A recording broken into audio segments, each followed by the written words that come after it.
Perfect. Yeah, okay. This is actually pretty interesting.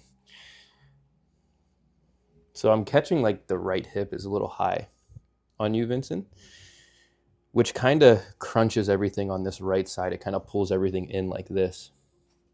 So your rib cage is essentially dropped down on the right. Your hip is dropped high on the right, and it's creating this compression point here.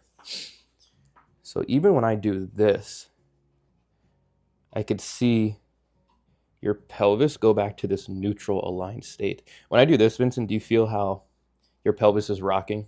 Yep. So that's all tied together with this whole rib cage. So ideally, we're gonna send the adjustment through, but we're gonna bring the entire rib cage up on the right. That's gonna set his pelvis in this neutral position. Because watch when I let go, his pelvis rocks back up.